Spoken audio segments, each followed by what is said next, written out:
Welcome to CSL TV, and I just hope you guys are having a beautiful, blessed day. Now, if you're new to the channel, this is just a review, a reaction, as well as an informational channel. Hopefully the informational part help you and someone out, and we pretty much just watch these videos and talk about them. And I just gotta say thank you to the people that's been rocking with your boy, because you could be somewhere else trying to find these videos, but yet you rocking it out with CSL TV. And I just gotta say thank you so much, because I appreciate that. But man, the things that we hear about and the things that we see that goes on in this world.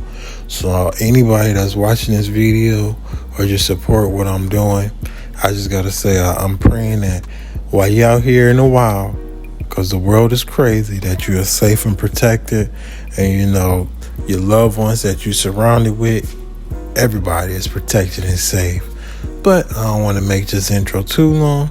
So as in always, I hope you guys are having a beautiful, blessed day. Let's get it. This story out of Mississippi is shocking, and heads up, it might be hard to watch.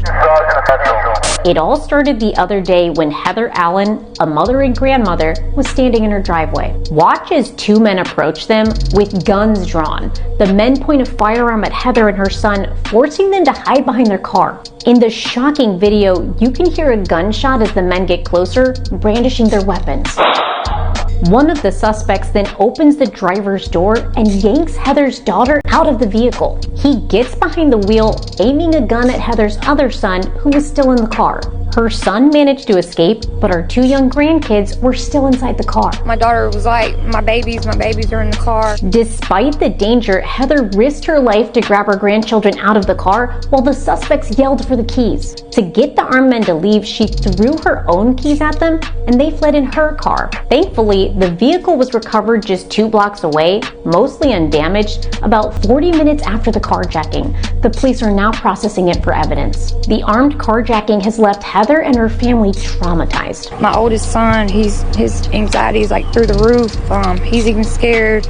My daughter, she has shock. Heather has only lived in the area for about 3 months, but already wants to leave Jackson after this terrifying incident. Critics say the primary driver of violent crime like this is poverty, which can create desperation and lead to such violent acts. According to the Poor People's Campaign, some 140 million Americans live in poverty or are one crisis away from financial ruin. Critics ask, what would crime look like in our country if everyone had their basic needs like housing, healthcare, and income covered? The United States needs to address the root causes of crime to prevent these horrific incidents from happening again. Man, that's crazy. Them little dummies, boy, didn't even get nowhere.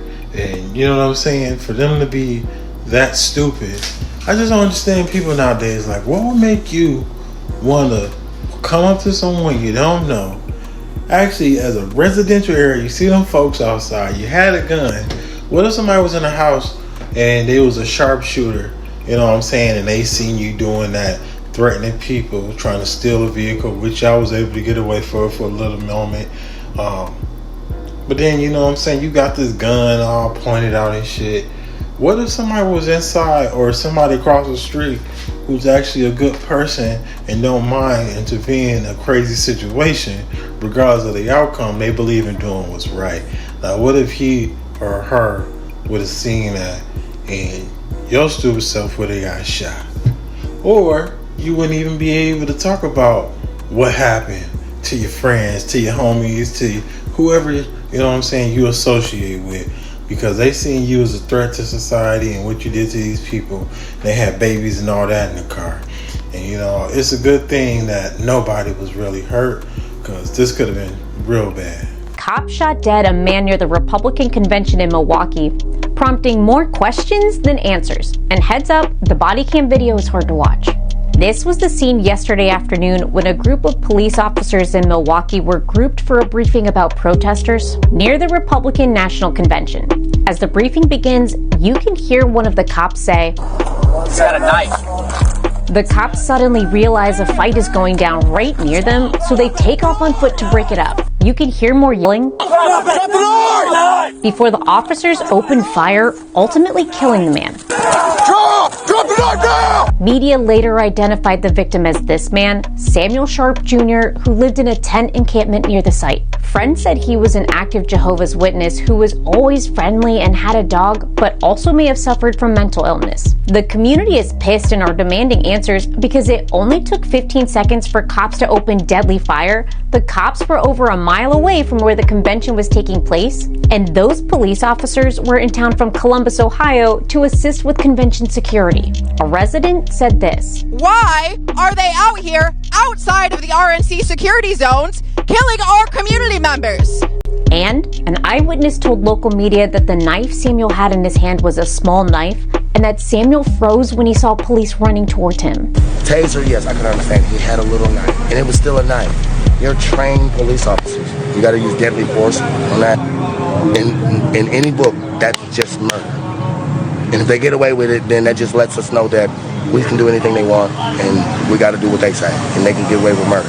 Because that was murder. That wasn't frontier. That was no reason for that. Meanwhile, Republicans were inside a safe security zone, far away from protesters and those whose lives have been devastated by the economy they support. Critics say incidents like this are why we need to abolish police completely, totally rethinking both our economy so everyone has the basic necessities of life and community safety. What would crime look like if everyone had a roof over their head, food to eat, access to mental health care, and a stable income? Rest in peace, Samuel. Man, my condolences goes out to his family, and you know what I'm saying? It's somebody that loved him, that cared about him, who was wondering about him.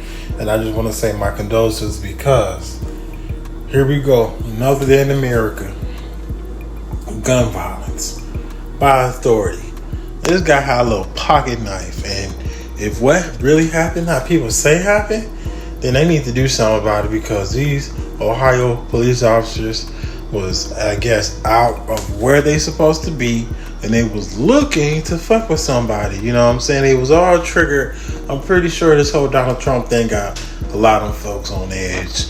Definitely the ones that's there helping out, supporting, being extra security, all that other shit, you know. So the way they handled this is very poor.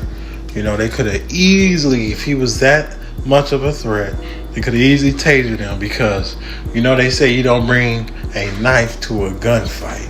So what made these officers feel the need to use gunfire to obtain, oh man, it's just crazy, man. Because it's like every day we hear about something going on, and it don't make sense, it don't add up.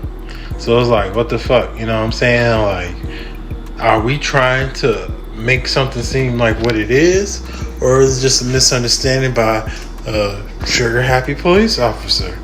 But y'all let me know down in the comments for the ones that's been rocking with your boy.